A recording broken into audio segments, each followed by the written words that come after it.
Bismillahirrahmanirrahim. Assalamualaikum warahmatullahi wabarakatuh.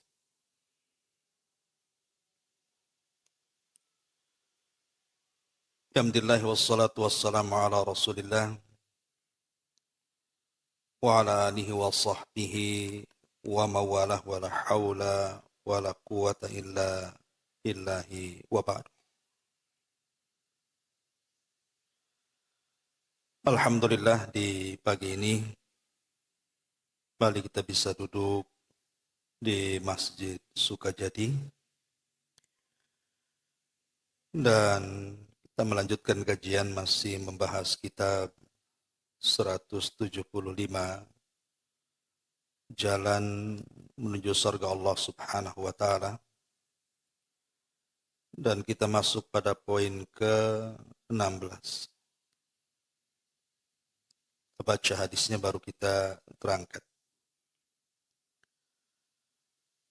Nabi Shallallahu Alaihi Wasallam bersabda di sini dari hadis yang dikeluarkan oleh Imam At-Tirmidzi dan dihasankan oleh beliau.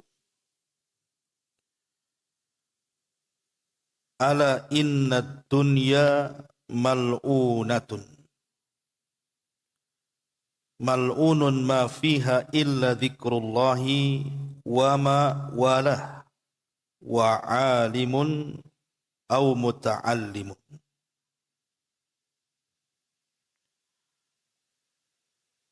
Kata Nabi sallallahu alaihi wasallam, ketahuilah bahwa sesungguhnya dunia ini adalah terlaknat dan segala apa yang ada di dalamnya pun terlaknat, kecuali orang-orang yang berzikir kepada Allah kemudian melakukan amal saleh yang mengiringinya, atau seseorang yang berilmu atau orang yang berusaha untuk mempelajari ilmu.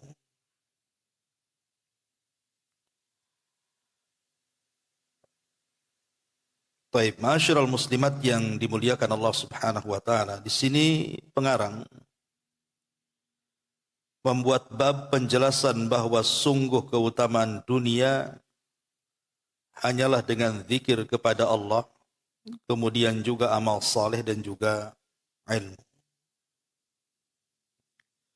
Kemudian mendasari babnya dengan hadis yang dikeluarkan Imam Tirmidzi dan dihasankan olehnya. Al-Imam Ibn Taimiyah rahimahullahu ta'ala ketika memberikan catatan kepada hadis ini, beliau mengatakan, laisa fid dunya minal ladzati a'zam min ladzatil ilmi billahi wa dzikrihi wa ibadatihi. Kata beliau, tidak ada di dunia ini yang lebih lezat kecuali orang-orang yang mengetahui tentang Allah, kemudian berzikir kepada Allah dan senantiasa beribadah kepada Allah Subhanahu wa Ta'ala.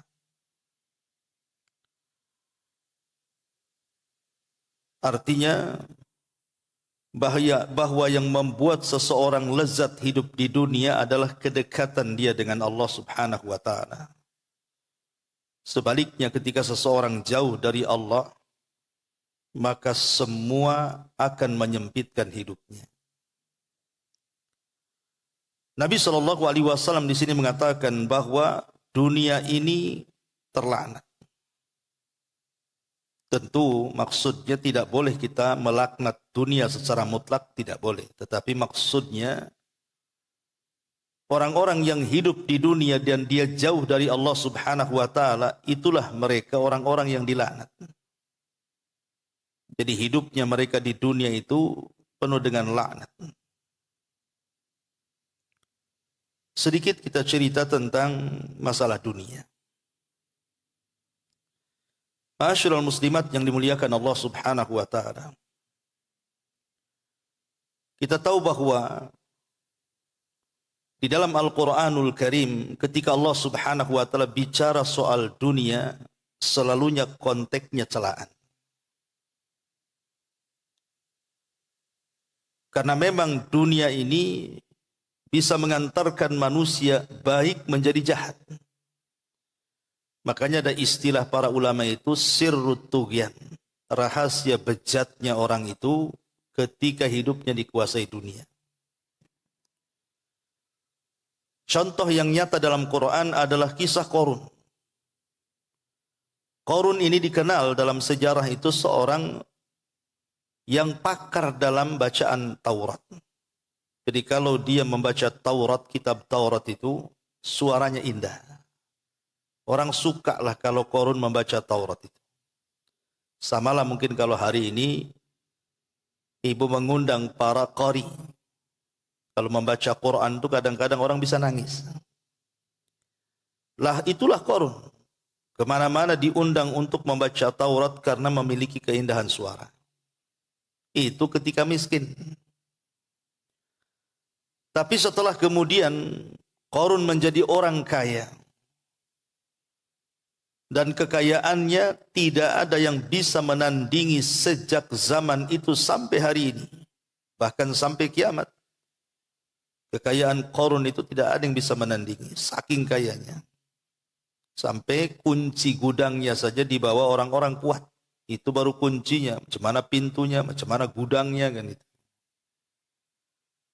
Tetapi ketika Qarun tidak bersyukur, dia tidak bersyukur akan nikmat yang Allah anugerahkan kepadanya. Ketika kemudian Nabi Musa alaihi salatu wasallam merintahkan seseorang untuk memungut zakat. Datanglah orang ini kepada Qarun, utusan Musa. Tapi Qarun kemudian malah mengusirnya. Dan dia mengatakan, innama utituhu min ilmin indi. Pergi engkau, karena kekayaan ini bukan datang dari Allah. Kekayaan ini datang dari kecerdasanku. Ini jerih payahku. Jadi Qarun menasabkan harta tidak kepada Allah. Padahal di antara rukun syukur itu adalah menasabkan semua nikmat kepada Allah. Lihat Nabi Allah Sulaiman alaihi salatu wassalam. Sulaiman juga kaya raya sama dengan Qarun.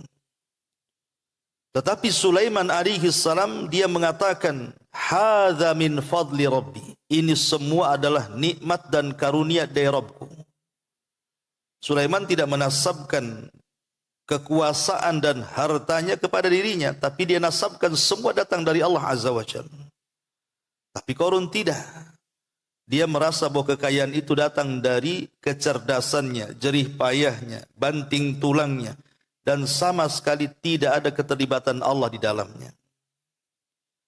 Sehingga apa yang terjadi, maka Allah Subhanahu wa taala gambarkan dalam Al-Qur'an, fa khasafna bihi wa bidarihil arda. Maka kami tenggelamkan Qarun dan seluruh kekayaannya ke dasar bumi. Jadilah hari ini kalau nemu dompet saja dibilang harta Qarun. Padahal dompet orang tuh. Setiap ngorek-ngorek apa gitu ya, kemudian ada perhiasan di dalamnya dibilang harta Qarun. Karena memang Qarun ini bukan dibicarakan dalam Islam saja. Orang-orang Yahudi juga membicarakan, orang-orang Nasrani juga membicarakan soal Qarun. Di Qarun ini luar biasa kejahatannya. Nah, ini sebuah gambaran di dalam Al-Quran bagaimana kemudian Allah Subhanahu wa taala banyak mencela dunia. Makanya di sini Rasul mengatakan, ala inna dunya mal'unah. Ketahuilah dunia ini terlaknat. Ma'asyiral muslimat yang dimuliakan Allah Subhanahu wa taala. Sebenarnya kalau kita bicara tentang hakikat dunia, hakikat dunia ini dijelaskan dalam Al-Quran tepat pada surah Al-Hadid ayat 20. Ibu kalau buka surah Al-Hadid ayat 20, itulah hakikat dunia. Kita baca ayatnya. Allah Subhanahu wa taala berfirman, "I'lamu annamal hayatud dunya la'ibun wa lahwun wa zinatun wa tafakhurum bainakum wa takathurun fil amwali wal aulad kamathali ghaisin a'jabal kuffara nabatu thumma yahiju fatarahu musfarran thumma yakunu khutama wa fil akhirati adzabun syadidun wa maghfiratun minallahi wa ridwan wa mal hayatud dunya illa mata'ul ghurur. Allah Subhanahu wa taala berfirman, ketahuilah bahwa kehidupan dunia itu hanyalah permainan. Ini yang pertama. Dunia ini hanya permainan. Kemudian yang kedua, walahwun, kelengahan. Kemudian yang ketiga, wazinatun, perhiasan. Kemudian yang keempat, watafakhurum bainakum, saling bermegah-megahan di antara kalian. Kemudian yang kelima, watakathurun fil amwal, saling berlomba-lomba dalam memperbanyak harta. Kemudian yang keenam, wal aulad, dan saling memperbanyak soal keturunan. Itulah hakikat dunia, berarti ada 6. Pertama, dunia ini permainan. Yang kedua, dunia ini kelengahan. Yang ketiga, dunia ini perhiasan. Yang keempat, dunia ini hanya untuk berbangga-banggaan. Yang kelima, dunia ini hanya untuk memperbanyak harta kekayaan. Dan yang terakhir, dunia ini hanya untuk membangga-banggakan keturunan. Itulah hakikat dunia, kata ulama. Coba di dunia ini apa coba? Yang ibu lakukan ya paling di dunia ini senang-senang saja kan. Jalan ke sana kemari, nah itulah kesenangan. Terkadang seseorang melampiaskan dalam kemaksiatan, minum khamar, berzina dan yang seterusnya. Nah, itulah kelengahan dia. Kemudian juga mengoleksi. Ibu mengoleksi tas, mengoleksi pakaian, mengoleksi perhiasan dan yang semacamnya. Ayo itu apa kalau bukan untuk kebanggaan? Ataupun mungkin ibu berlomba-lomba untuk membangun rumah bagus-bagus, membeli kendaraan yang cantik-cantik. Itu untuk apa kalau untuk bermegah-megahan saja? Kemudian juga memperbanyak harta karena tidak pernah cukup tuh. Dan juga berbangga dengan keturunan. Lah dunia ini berkisar ini saja sebenarnya. Makanya di ujung ayat Allah Subhanahu wa taala mengatakan, "Wa mal hayatud dunya illa mata'ul ghurur." Ingatlah kehidupan dunia itu hanyalah kesenangan yang menipu kepada siapapun. Ma'asyiral muslimat yang dimuliakan Allah Subhanahu wa taala. Hakikat dunia, ulama mengatakan at-tajmi' wa tafriq. Apa at-tajmi'? Tajmi' itu artinya ibu kumpulkan banyak-banyak. Kemudian setelah terkumpul dunia ini, at-tafriq, ibu tinggalkan pula dunia itu. Itulah dunia. Sekarang umpamanya ibu punya rumah bagus, punya kendaraan, beli tanah, ngumpulin perhiasan, kemudian uang pun tersimpan banyak di ATM. Satu hari akan datang kepada ibu itu, boleh jadi dunia yang meninggalkan ibu atau ibu yang meninggalkan dunia. Itu sebuah kepastian itu. Dunia itu cuma 2. Boleh jadi dunia yang meninggalkan kita atau kita yang meninggalkan dunia. Kita lihat bencana-bencana alam di negeri kita ini.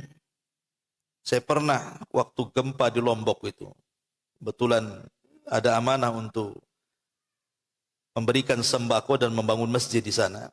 Kita ke sana, subhanallah, itu satu kabupaten rata dengan tanah. Rumah-rumah yang bertingkat, tidak ada yang bisa dihuni. Bahkan yang masih tegak saja orang masuk kemudian tidur di dalam itu tidak berani. Mereka harus tidur di tenda-tenda. Kemudian sebelumnya kita lihat tsunami Aceh, kemudian gempa di Jogja, kemudian banjir di mana-mana gitu kan. Lihat rumah-rumah yang megah itu tidak bisa dihuni lagi. Itu artinya dunia yang meninggalkan kita tuh. Atau tiba-tiba kemudian mobilnya hilang, dicuri, berangkasnya dibobol, dan begitu seterusnya. Atau orang-orang yang kita cintai lebih dulu meninggalkan kita. Itulah dunia meninggalkan kita. Atau mungkin yang kedua, kita pula yang meninggalkan dunia. Rumah sudah cantik, kendaraan sudah mewah, tanah pula sudah luas. Habis itu kita tinggalkan pula itu perhiasan. Dunia ini jadi rebutan ahli waris. Ahli warisnya dapat dengan cara halal dari kita. Kita pula kemudian ditanya-tanya di akhirat, dari mana kau dapatkan harta itu, kemana pula kau belanjakan. Coba. Kan berat tuh. Makanya kemudian Nabi mengatakan, inna dunya mal'una. Dunia ini terkadang terlaknat bagi kita. Karena hakikatnya dikumpul-kumpulkan, habis itu pula ditinggalkan. Yang celakanya lagi terkadang orang ini belum meninggalkan dunia, Bu. Artinya dunia masih di genggaman dia. Dia masih hidup di rumah megahnya, masih memandang kendaraan mewahnya, tapi dia tidak bisa apa-apa. Boleh jadi mungkin karena stroke dia, terbaring gitu ya, sakit di kursi roda. Jangan lagi cerita jalan-jalan di taman indahnya. Untuk ke sana saja butuh orang yang menuntunnya tuh. Lalu apa coba nikmatnya kalau seperti itu? Dia lelah letih ya, dari kecil dia kumpulkan harta itu, setelah dapat tidak bisa dinikmati. Naik mobil saja harus disopiri. Lah ini belum mati padahal. Cemana pula sudah mati. Lah dari sini maka Nabi ingatkan sekali lagi, ala inna dunya mal'una. Ingat dunia ini terlaknat. Satu hari Umar bin Khattab radhiyallahu an masuk ke ruangan Nabi sallallahu alaihi wasallam. Kebetulan ketika itu Rasul ada masalah dengan istri-istrinya. Ya, Rasul pun terkadang punya masalah juga dengan istri-istrinya. Tapi sekali lagi masalah yang dihadapi Rasul dalam keluarga itu menjadi sebuah syariat. Sebab kalau Rasul tidak pernah bermasalah, kemudian kita punya masalah, susah pula cara menyelesaikan masalah. Tapi ketika Rasul ada masalah, kemudian Rasul menyelesaikan masalah, kita bisa mencontoh cara penyelesaiannya dari Nabi SAW. Apa masalah Nabi? Jadi sebagian istri Nabi SAW itu protes sama Nabi. Minta supaya tambahan belanjanya ditambah. Rupanya tabiat wanita itu sama saja sejak zaman Nabi sampai hari ini. Pasti minta tambahan belanja kan. Kalau bisa kan tambah-tambah. Istri Nabi juga sama, Bu. Ya. Juga pengen hidup agak senang. Mereka manusia juga, kita tidak bisa mencela. Mereka manusia bukan malaikat. Pengen juga hidupnya enak kan itu. Tetapi Nabi SAW kan sudah berusaha keras menghidupi keluarganya. Dan itulah kemampuan Nabi SAW. Sehingga Rasul marah. Akhirnya Nabi SAW pun kemudian tidak menggauli istrinya hampir 1 bulan. Dia pindah ruangan, tidak mau hidup bersama istrinya. Sehingga kemudian tersebar isu bahwa Nabi SAW menceraikan istri-istrinya. Disinilah kemudian marahlah para mertua. Abu Bakar marah sama Aisyah, disangka Aisyah biang keroknya. Kemudian Umar juga marah sama Hafsah, disangka Hafsah pula biang keroknya. Akhirnya kemudian para mertua ini mendatangi Nabi. Nah, salah satunya Umar bin Khattab radhiyallahu an. Dia datang kepada Nabi SAW untuk mempertegas betul nggak dia menceraikan putrinya. Begitu juga Abu Bakar dan yang lainnya. Ketika Nabi SAW sedang tertidur, dan Nabi SAW tertidur itu dialas dengan pelepah kurma. Jadi tikarnya itu pakai anyaman pelepah kurma. Jadi kalau Rasul bangkit dari tidur itu, bekas anyaman pelepah kurmanya itu ngecap di badannya. Jadi Umar bin Khattab radhiyallahu an melihat kenyataan seperti itu, dia menangis. Macam mana pula orang nomor 1 di dunia? Tidak ada manusia yang lebih mulia di kolong langit melebihi Nabi. Kok hidupnya seperti ini? Sementara Umar ini seorang tujar pedagang. Dia biasa di zaman jahiliyah mendatangi Persia, bagaimana megahnya seorang Raja Kisra. Dia biasa datang ke Romawi, dia melihat bagaimana megahnya Raja Kaisar. Bagaimana dengan Najasyi dan raja-raja dunia yang lainnya. Sementara Rasul seperti ini kondisinya, padahal dia harus lebih dibandingkan mereka. Jadi Umar menangis melihat Nabi SAW seperti itu. Kemudian Umar mengatakan, ya Rasulullah, tidakkah engkau seperti raja-raja itu? Mereka punya singgasana, punya kasur yang empuk, punya dayang-dayang. Kenapa engkau mempersulit diri seperti ini? Maka Nabi SAW mengatakan, ya Umar, redhakah engkau? Sukakah engkau bahwa kemuliaan-kemuliaan yang harusnya Allah persembahkan untuk kita di sorga, Allah berikan kepada kita di dunia? Ataukah kita memilih kesenangan itu di dunia dengan tidak mengharap kesenangan di dunia?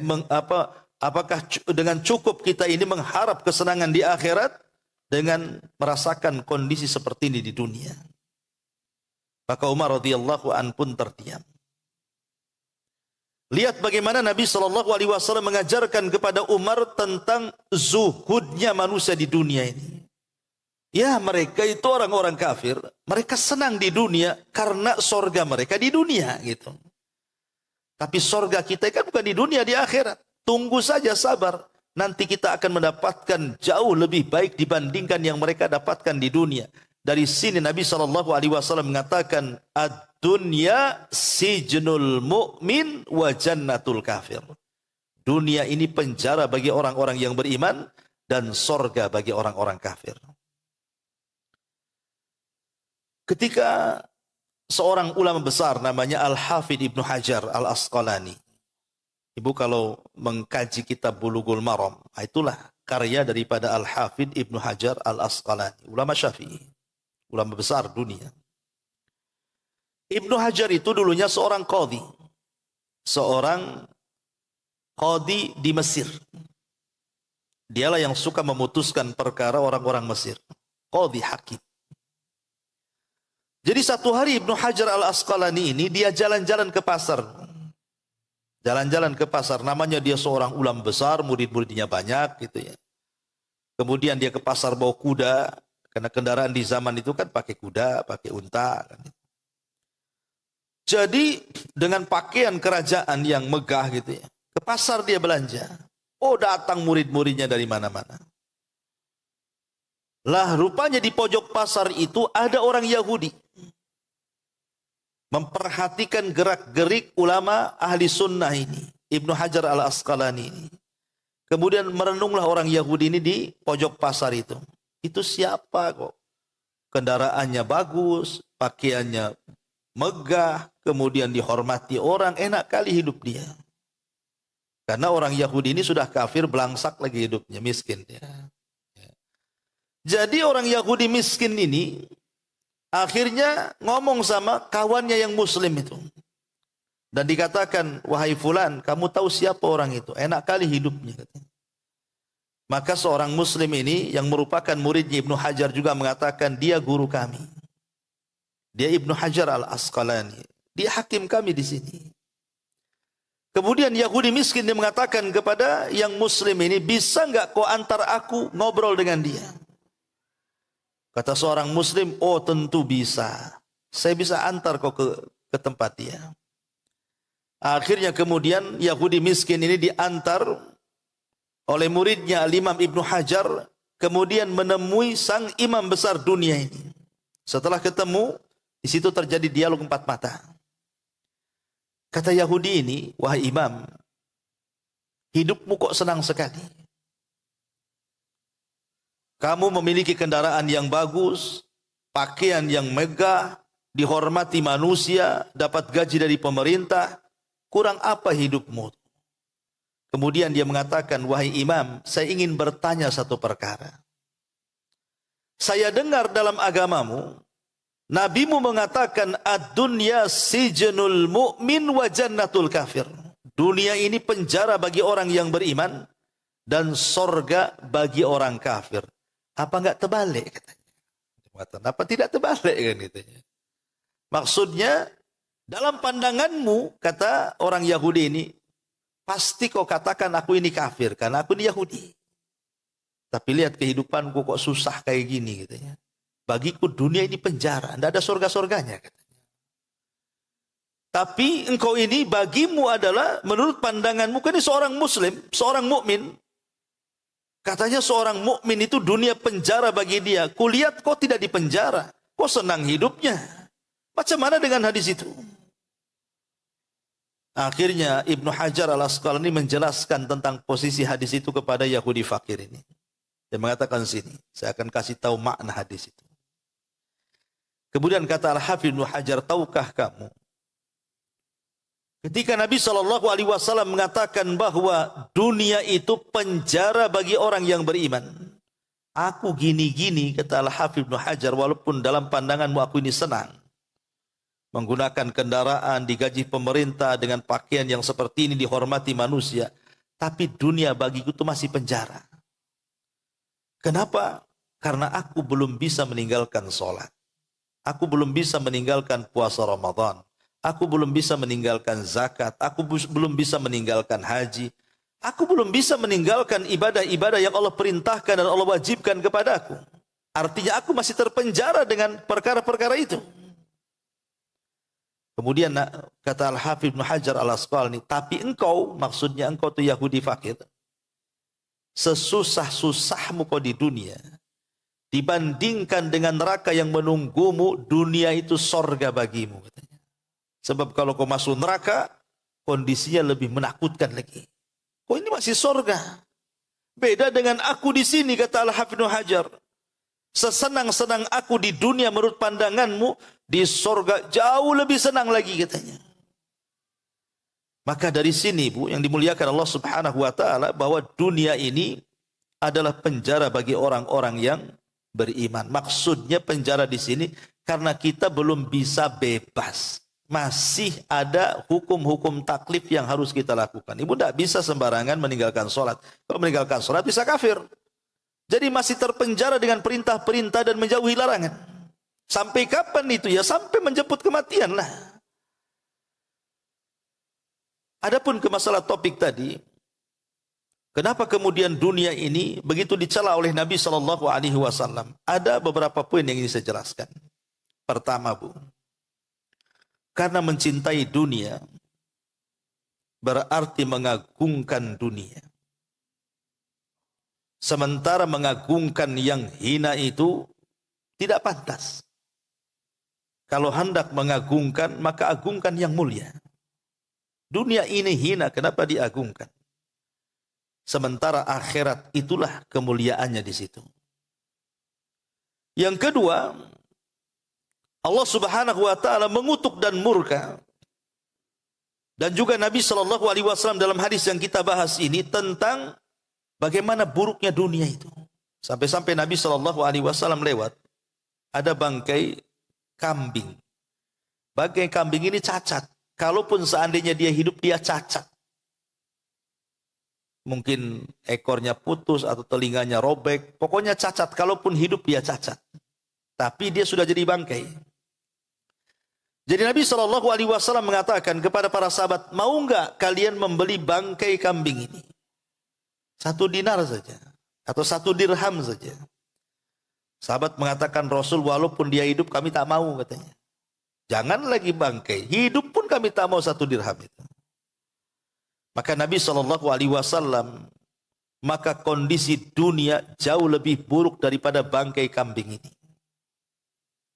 Lihat kata Nabi, bahwa dunia itu jauh lebih buruk dibandingkan bangkai kambing ini. Sebab gini Bu, Nabi mempermisalkan dalam hadis yang lain, jikalau ada 2 serigala, dua-duanya lapar nih serigala, belum makan 3 hari. Tiba-tiba ada seekor domba. Kira-kira serigala ini menerkam domba itu tidak? Pasti menerkamnya. Kira-kira mencabiknya? Tidak, pasti mencabiknya. Kira-kira memakannya? Tidak, pasti memakannya. Namanya serigala lapar. Maka Nabi SAW sesadis-sadisnya 2 serigala, ketika kemudian mencabik-cabik buruannya, itu tidak lebih sadis dibandingkan orang yang mengejar dunia. Lihat, permisalan Nabi. Jadi sesadis-sadisnya serigala, kita tahulah serigala ini kalau sudah memakan buruannya, dicabik betul tuh buruannya. Tapi Rasul mengatakan, sesadis-sadisnya dua serigala lapar yang mencabik buruannya, tidak lebih sadis dibandingkan manusia yang mengejar dunia. Karena akibat mengejar dunia, terkadang antar keluarga saja bisa musuhan, Bu. Antar saudara loh tidak bisa tegur sapa gara-gara dunia kan. Contoh masalah waris saja yang mudah. Betapa banyak gara-gara waris akhirnya tidak kenal saudara. Bahkan ada seorang anak yang tega membunuh orang tuanya karena ingin mempercepat dapat warisan. Banyak tuh kejadian seperti itu. Diracunnya orang tuanya supaya cepat mati dapat warisannya. Antara teman coba yang tadinya akrab bisa musuhan. Itu gara-gara dunia semuanya. Jadi dunia ini merusak segalanya. Terkadang tak jarang, Bu, orang itu nyewa orang jahat supaya orang jahat ini menyakiti orang lain hanya karena dunia. Sikat, sikut, sana sini dan begitu seterusnya. Tapi saya itu punya kawan bekerja di instansi pemerintah. Dia cerita, kami itu di dalam itu, wah luar biasa persaingan itu. Sikut sana, sikut sini katanya. Kalau kita tidak ikut alur mereka, kita terbuang dari situ katanya. Lah seperti itu kondisinya kan. Makanya wajar kalau Rasul mengatakan sesadis-sadisnya serigala itu masih sadis manusia lagi. Begitulah kemudian bahayanya dunia ini yang kedua. Yang ketiga, mencintai dunia ini berarti menjadikan dunia sebagai tujuan hidupnya. Tujuan hidup manusia ini bukan di dunia. Karena setiap hari kan kita bisa melihat ada orang yang meninggal dunia, Bu. Hari-hari kita melihat ada orang meninggal dunia. Entah dibunuh, entah kemudian disakiti, entah memang mati wajar dan begitu. Tapi hari-hari loh kita melihat ada orang mati. Bahkan terkadang kita yang mandikan, kita yang mengkafankan, kita yang menguburkan. Artinya dari sini bahwa dunia ini kan bukan tujuan, buktinya ada orang mati. Bahkan kita saja sudah akan merasakan kematian yang usianya mungkin di atas 50-60 itu sudah terasa tuh kematian itu menjemput kita. Karena apa? Dengan mulainya lemahnya badan kita, tenaga sudah tidak kuat, melangkahnya sudah ngos-ngosan dan begitu seterusnya. Sebenarnya logika-logika itu bisa kita gunakan bahwa dunia ini bukan sebagai tujuan hidup.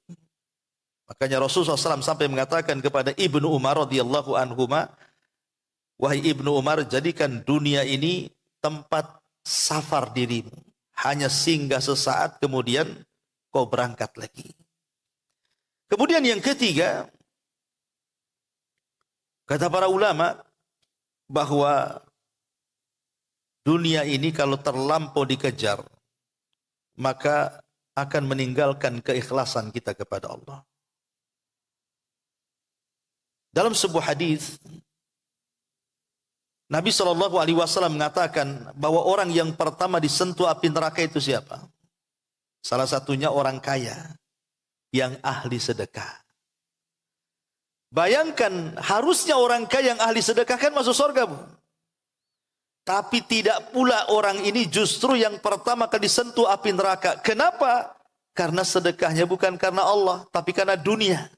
Ingin dipuji orang, ingin disanjung orang, akhirnya sedekah yang besar menjadi kecil di mata Allah. Itu gara-gara dunia itu, akhirnya tidak ikhlas orang. Kemudian juga gara-gara dunia, tadi janib al-ukhuwah al-imaniyah. Tidak ada lagi ikatan-ikatan persaudaraan keimanan itu. Antara sesama majelis taklim saja kan. Gara-gara dunia itu kadang-kadang tak saling nyapa.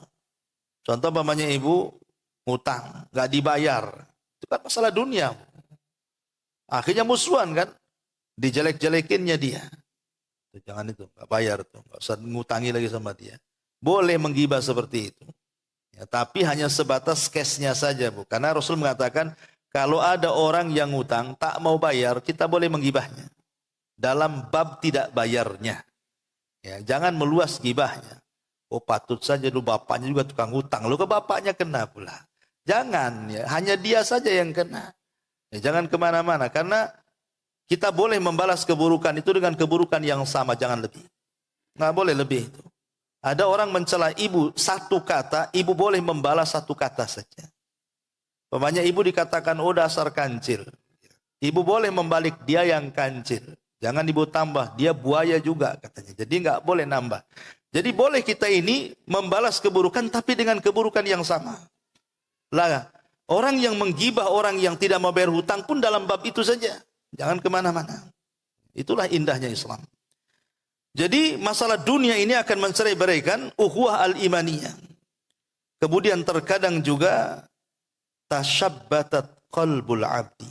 Gara-gara dunia ini orang tidak bisa tenang hidupnya. Ada sebuah hadis yang bagus sekali. Hadis ini memang dilemahkan para ulama tapi maknanya benar. Kata Nabi sallallahu alaihi wasallam, Man ushriba qalbuhu hubbud dunya, atau man ashraba qalbahu hubbad dunya iltata minha bithalathin, kata Rasul. Barang siapa hatinya dipenuhi dengan cinta dunia, maka dia akan mendapatkan 3 perkara. Yang pertama, syaqa'in la yanfad anahu, wa hirsin lam yablug ghinahu, wa amalin lam yablug muntahahu. Kata Nabi SAW, kalau orang sudah dicintakan dengan dunia, pertama, dia akan mendapatkan penderitaan yang tidak akan pernah berakhir. Yang kedua, keinginan yang tidak akan pernah tercukupi. Yang ketiga, cita-cita yang tidak akan pernah ada ujungnya. Ini 3 perkara. Orang kalau terlampau cinta dunia ingin mengejarnya, pasti yang ada penderitaan. Pasti semua keinginannya tidak mungkin terpenuhi dan cita-citanya tidak mungkin tergapai. Kenapa? Karena dunia ini kan tidak pernah puas mencarinya, Bu. Siapa yang bilang puas itu? Saya itu punya kawan, dia tukang bangunan. Kebetulan dia bekerja juga bangun di pesantren itu. Dicerita dia. Dulu Ustaz, saya waktu masih awal-awal ke Batam. Jadi ya saya kerja bangunan seperti ini. Saya bercita-cita kalau saya sudah punya rumah nggak ngontrak, punya mobil minimalnya mobil pick up gitu ya. Itu sudah cukup katanya. Sekarang keinginannya sudah dipenuhi Allah tuh. Dia cerita sama saya itu. Alhamdulillah Ustaz, saya sudah bisa beli rumah, nggak lagi ngutang katanya. Saya pun sudah bisa beli pick up katanya. Ya. Tapi kayaknya saya masih kurang. Kalau bisa beli tanah lagi sebelah sana kan, kan begitu Bu. Ya. Orang itu tidak mungkin puas karena Allah yang mengatakan jama'a malahu wa addada yahsabu anna malahu akhlada. Orang itu loh kalau sudah ngumpul-ngumpulkan harta itu pasti akan dihitung tuh hartanya. Kalau sudah dihitung hartanya pasti minta tambah. Contoh, ibu sudah punya kos-kosan 10 pintu. Sebelahnya ada tanah kosong. Pasti ditanya tuh tanah kosong itu. Ini tanah kosong siapa? Mau dijual enggak? Pasti itu. Ya. Nanti ini sudah kebeli Bu. Dibangun lagi tuh. Mungkin sampai 10 pintu lagi. Mungkin tidak jauh dari situ ada lagi tanah kosong tuh. Pasti ditanya lagi tuh. Tanah kosong siapa tuh? Akan seperti itu. Karena Rasul yang mengatakan orang itu loh baru puas kalau sudah ditimbun tanah. Kalau belum ditimbun tanah, enggak akan puas Ibu. Yang menjadikan berhenti manusia dari dunia itu tanah yang menimbunnya. Baru selesai angan-angannya. Jangankan cerita orang yang murni mencari dunia, Bu. Orang yang nampaknya mencari akhirat, kalau tujuannya dunia itu tersiksa, Bu. Contoh nih, ibu nyumbang ke pesantren saya umpamanya. Anggap saja 20 juta nih Ustadz untuk pembangunan pesantren. Jadi saya tidak doakan ibu, cuman syukron jazakumullah khairan umpamanya. Itu kepikiran tuh sama ibu. Kok Ustadz cuma syukran jazakallah khairan katanya. Kok tak ada doa panjang-panjang kayak nama saya disebut di grup kayak kan gitu. Kan gitu. Tak nampak di situ. Oh tahu kayak gini 1 juta saja besok saya sumbang. Kan itu tersakiti Bu. Karena tidak ikhlas kan. Karena tidak ikhlas itu padahal jelas-jelas itu. Itu urusan akhirat, tapi karena tujuannya dunia, sakit hati dia. Macam mana kalau hanya tujuannya murni soal dunia saja? Apa enggak sakit lagi? Lah dari sini, makanya wajar kalau Nabi SAW mengatakan, syaqain la yanfad'anahu, kata Rasul. Penderitaan yang tidak akan pernah berakhir selamanya. Menderita dia. Kemudian wahirsin lam yablughinahu. Dan juga keinginan yang tidak akan pernah terpenuhi. Ibu kalau seandainya ibu berbuat baik, kemudian semua orang ingin memuji ibu, bisa? Tidak bisa. Karena keredoan manusia itu, kita mencari redho manusia itu sesuatu yang mustahil didapat. Ibu ini di sini umpamanya untuk mendapatkan pujian satu jemaah pengajian, nah, ibu melakukan kebaikan. Umpamanya. Belum tentu semua orang suka, Bu. Orang yang berbuat baik saja, tidak semua orang suka. Kalau tujuan berbuat baik itu supaya dapat pujian orang. Karena yang namanya ridho nas ghayatun la tuhsa, kata ulama, ridho manusia itu cita-cita yang mustahil kita dapat. Orang berbuat baik saja, ikhlas karena Allah, tidak semua orang suka, apalagi orang buat jahat. Lah itulah dunia. Nah dunia ini terkadang, kata Nabi SAW, wa hirsin la yablugh ghinahu. Keinginan yang tidak akan mungkin terpenuhi secara maksimal. Ada saja kekurangannya dunia. Ibu saja bangun rumah nih, udah digambar cantik-cantik kan gitu. Di tengah jalan, nggak jadi Pak Tukang, ini bongkar nih, ini ganti nih, sebelah sini ruangannya. Itu padahal sudah, awalnya sudah digambar cantik-cantik, sudah menghayal rumahnya kayak gitu, sudah dibangun, ada aja yang ngerubah tuh. Karena memang dunia ini tidak pernah memuaskan hati. Kemudian kata Rasul, wa amalin la yablugh muntaha. Kemudian juga, kata Nabi, cita-cita yang tidak mungkin tergapai. Dan banyak lagi lah kalau cerita dunia. Taib. Kita balik kepada hadis yang kita bahas. Di sini Nabi SAW mengatakan, ala inna dunya mal'unatun mal'unun ma fiha illa dzikrullahi wa ma walahu wa alimun au muta'allimun. Ketahuilah bahwa sesungguhnya dunia ini adalah terlaknat. Dan segala apa yang di dalamnya pun terlaknat. Kecuali zikir kepada Allah subhanahu wa ta'ala. Kecuali zikir kepada Allah subhanahu wa ta'ala. Kemudian amal saleh yang mengiringi zikir tersebut. Dan juga seseorang yang berilmu atau mempelajari ilmu. Masyarul muslimat yang dimuliakan Allah subhanahu wa ta'ala. Bicara tentang zikir. Zikir itu kan ada 3 bentuk. Dan semua zikir itu pasti menenangkan hati. Tidak ada zikir yang tidak menenangkan hati. Disebutkan dalam kitab para ulama ketika menjelaskan tentang keutamaan dan bentuk-bentuk majelis zikir.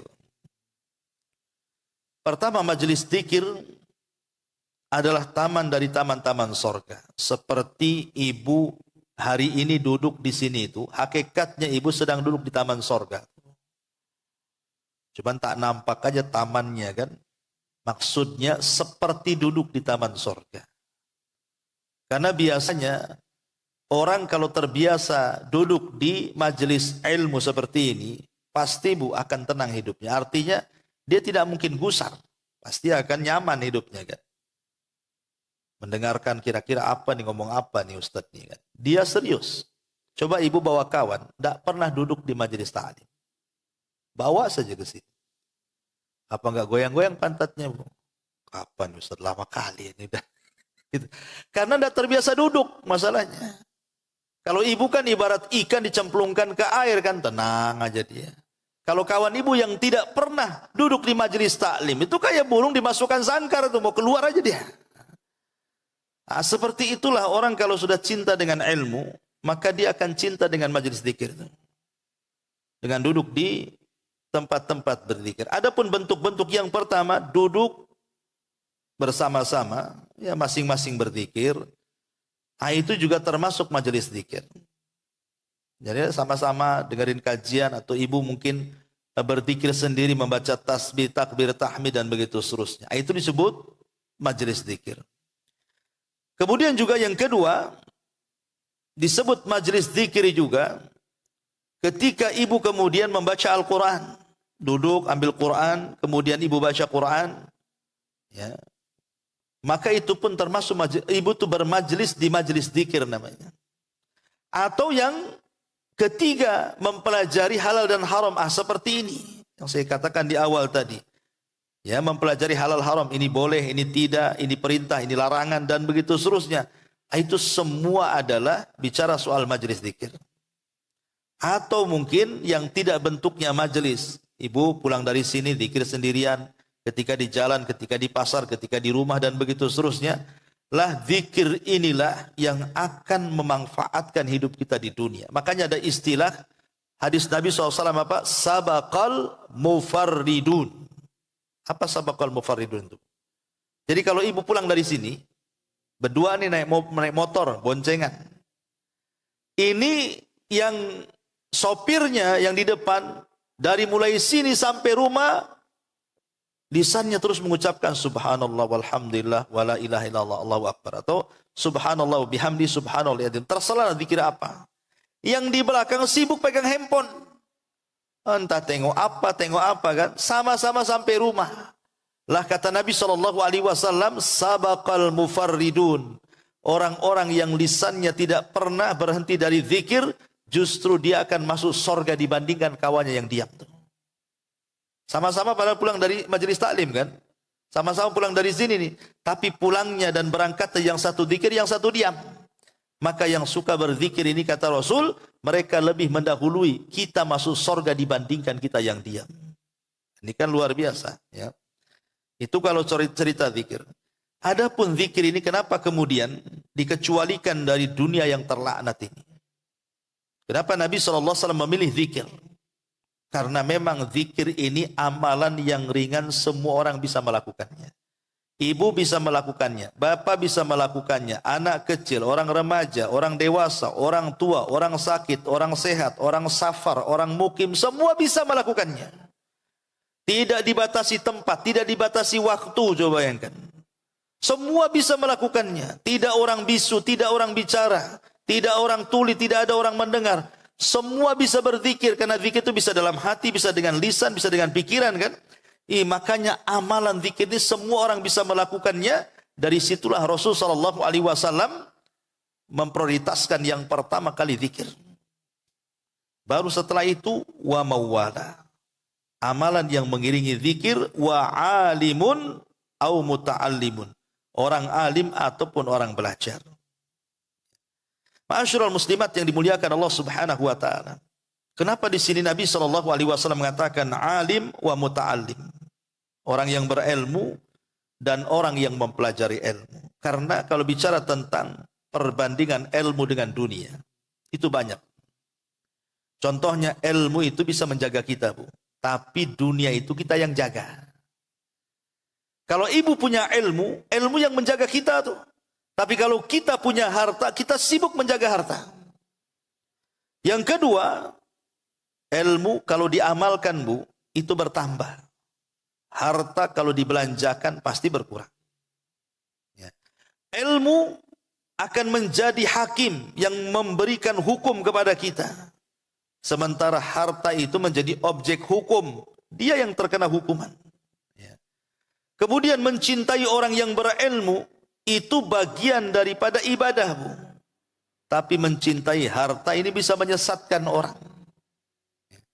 Kemudian juga ilmu menjadikan orang pemiliknya menjadi seseorang yang ditaati, dijadikan contoh. Tapi orang-orang kaya justru terkadang dihujat dan tidak dijadikan contoh, apalagi dia bakhil. Kemudian juga harta ataupun orang-orang yang berilmu itu, mereka senantiasa dihormati di dunia dan di akhirat. Lah pemilik harta ini udah dicela di dunia, dicela pula di akhirat. Dan banyak sekali perbedaan ilmu dan harta, sampai Imam Ibnul Qayyim rahimahullahu taala menyebutkan 40 poin bagaimana harta itu tidak lebih baik daripada ilmu dan para penuntutnya. Wallahu a'lam bishawab. Ini yang bisa saya sampaikan, Bu, yang singkat. Sebelum saya tutup, kalau ada yang bertanya silakan.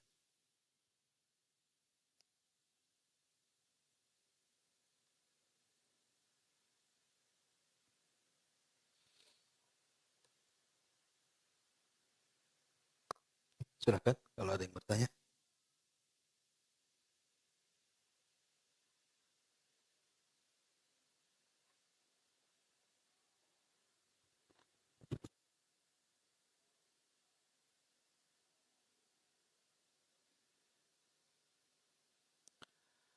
Saya kalau nggak ada, kita tutup. Subhanakallah bihamdika. Asyhadu an la ilaha illa anta astaghfiruka wa atubu ilaik. Allahu ta'ala alam. Assalamualaikum warahmatullahi wabarakatuh.